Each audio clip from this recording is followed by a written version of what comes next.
24, 36, 48 घंटों में एक उन्होंने अल जजीरा को एक इंटरव्यू दिया है। India is willing to be cooperative in that process. I'm sure there will be no hurdle in extraditing any individual of concern. Okay, and the day that someone like Masood Azhar Bilawal Bhutto Zardari ने अल जजीरा को interview दिया है और वहां पर जाकर वो हाफिज सईद के बारे में बातचीत कर रहा है कि अगर इंडिया कहेगा तो हम हाफिज सईद को इंडिया के हवाले कर देंगे। उन्होंने कहा कि मुझे कोई पाकिस्तान को एतराज़ नहीं है, पाकिस्तान तैयार है, ये जो दहशतगर्द जो हैं हिंदुस्तान में मतलूब हैं, ये मोस्ट वांटेड हैं, अगर हिंदुस्तान इनको डिमांड करेगा तो इन्हें हिंदुस्तान के हवाले मुकदमे चलाने के लिए और इनके ट्रायल्स के लिए हिंदुस्तान के हवाले किया जा सकता है। ये कैसी स्टेटमेंट है? कौन ये बिलावल से स्टेटमेंट दिलवा रहा है? क्या पाकिस्तान ने पॉलिसी शिफ्ट की है हाफिज सईद साहब के हवाले से? जरा हट के भी मैं बात करना चाहता हूं कि अगर आपने पाकिस्तान ने दुनिया में कोई अपना मकाम हासिल करना है या दुनिया के साथ मिलकर चलना है, फिर हमें तालिबान वाला अफगानिस्तान की फंडामेंटलिस्ट पॉलिसी से हटके कभी हाफिज सईद की तो कभी मसूद अजहर के ग्रुप की या किसी और ऐसा टेरर ग्रुप जो कि सारी दुनिया जिसको बैन कर चुकी है, सारी दुनिया जिसको टेरर ग्रुप कह चुकी है। बिलावल के अपने जहन में आइडिया आ गया है या बिलावल जरदारी साहब को इस्तेमाल किया गया? बहरहाल क्योंकि डीजी ISPR भी ऐसी बात कह सकते थे, लेकिन बिलावल जरदारी को इस्तेमाल किया गया है ये मैसेज देने के लिए, ये हिंट कराने के लिए कि हम इस किस्म की डील के लिए तैयार।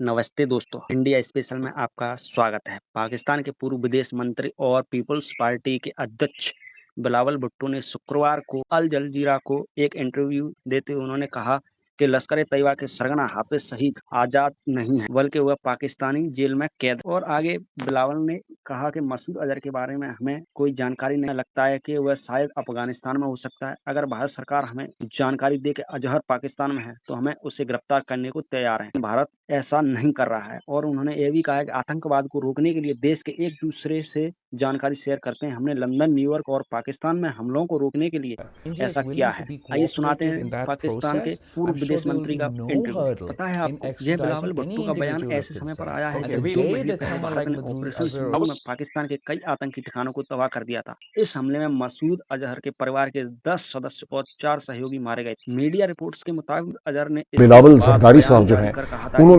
पिछले 24, 26, 47 घंटों में एक उन्होंने अल जजीरा को एक इंटरव्यू दिया। उसमें उन्होंने बातें तो बहुत सी की, उनको इंटरव्यू किया गया एज एक्स फॉरेन मिनिस्टर। नहीं मुझे समझ आई कि अल जजीरा को उनका इंटरव्यू देने की क्या वजह थी, लेकिन अभी जो कुछ मैं आपको बताने वाला हूँ उससे आपको वजह समझ आ जाएगी। लेकिन एक उन्होंने बड़ी इंटरेस्टिंग बात की उसके दरमियान।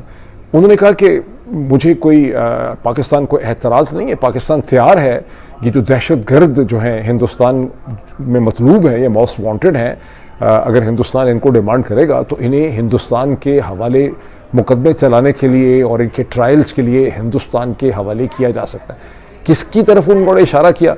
उन्होंने इशारा किया आपके हाफिज़ भाई साहब के तरफ, उन्होंने इशारा किया मौलाना मसूद की तरफ। उन्होंने कहा कि हाफिज़ साहब जो हैं वो जेल में हैं। ये लोग हिंदुस्तान में गलत कहते हैं कि हाफिज़ आज़ाद फिर रहे हैं, नहीं, हाफिज़ जेल में। हिंदुस्तानी वैसे समझते हैं कि वो आज़ाद फिर रहे हैं। और दूसरी तरफ उन्होंने मौलाना मसूद का उन्होंने जिक्र किया कि मौलाना मसूद तो गालिबन अफ़गानिस्तान में।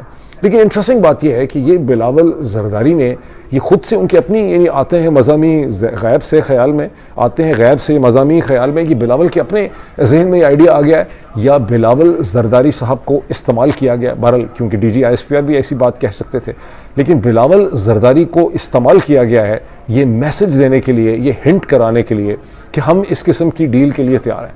जब मैं इस किस्म की बातें देखता हूँ तो मुझे ऐसा लगता है कि मैं एक नजूमी हूँ।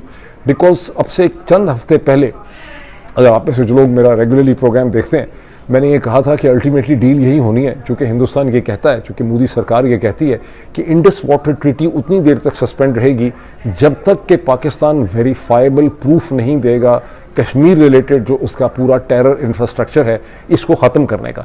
तो मैंने कहा था कि इन दी एंड ये होगा कि जो लोग हिंदुस्तान मांगता है, जो पाकिस्तान की जेलों में है, ये मुकदमे हैं जिन पे मुंबई की दहशतगर्दी के हवाले से, कश्मीर के हवाले से, हालांकि वो तो मुंबई की दहशतगर्दी के हवाले से, तो ये इस पे बात होगी कि अगर आप इनको उठा के हिंदुस्तान के हवाले कर दें और कहें कि जी ठीक है आप इनका वहाँ ट्रायल दें, इनको फांसियाँ दें, जो कुछ भी करें, तो आपके साथ नॉर्मलाइजेशन हो सकती है। और यही इसी किस्म की एक नेगोशिएशन है जो इनकी चीन और इनकी अमेरिका इन दी एंड करा सकते हैं।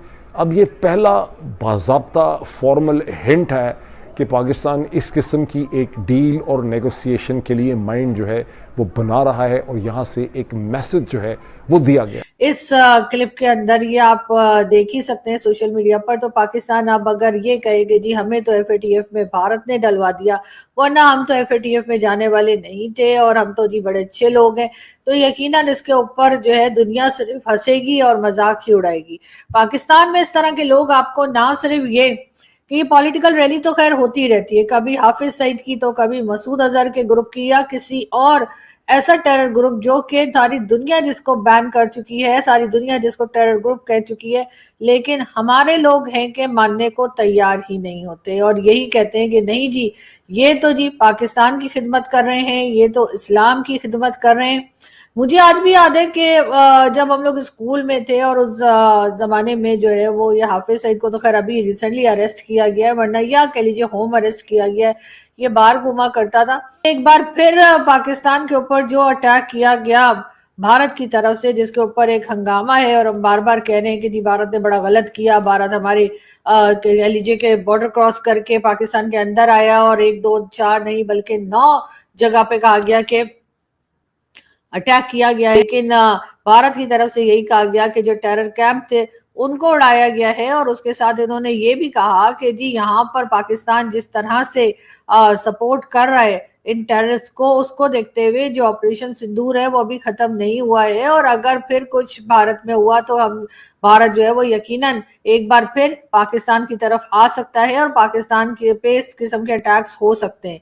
लेकिन क्या पाकिस्तान इस बात से कुछ सीख रहा है? ये अलग बात है कि पाकिस्तान की तरफ से यही कहा जा रहा है कि जी हमारी तरफ से ना कोई गया, ना कोई आया, ना हमने कुछ किया, हम तो जी बड़े मासूम लोग हैं और हम तो इस बारे में ऐसा कुछ सोच भी नहीं सकते। इस किस्म की बातें जो हर बार एक ही स्टेटमेंट हमारे प्राइम मिनिस्टर हाउस की तरफ से इशू कर दी जाती है और कहा जाता है कि जी ऐसा कुछ नहीं है और हम तो बड़े अमन से रहना चाहते हैं। इस वक्त भी प्राइम मिनिस्टर शहबाज शरीफ साहब जो हैं वो कई कंट्रीज के विजिट पर हैं और हर जगह जाकर वो यही बता रहे हैं कि जी भारत ने हमारे ऊपर अटैक कर दिया जबकि हमने तो कुछ किया नहीं और हम बड़े ही मासूम लोग हैं। लेकिन कोई मुझे क्या बताएगा कि जब सारी दुनिया जो है वो सोशल मीडिया पर और हर जगह ये जो जिहादी माइंडसेट के लोग जो तकरीरें कर रहे हैं, जो धमकियां दे रहे हैं दुनिया को, जब वो देखेंगे तो क्या वो प्राइम मिनिस्टर शहबाज शरीफ की इस बात से एग्री करेंगे कि पाकिस्तान जो है वो हर तरफ अमन चाहता है, पाकिस्तान जो है वो हर किसी कंट्री के साथ अपने टर्म्स को बेहतर करना चाहता है और किसी तरह से भी पाकिस्तान जो है वो किसी टेररिज्म के अंदर या कह लीजिए जो टेरर एक्टिविटीज है उसमें इन्वॉल्व नहीं है? क्या पाकिस्तान ये समझा पाएगा?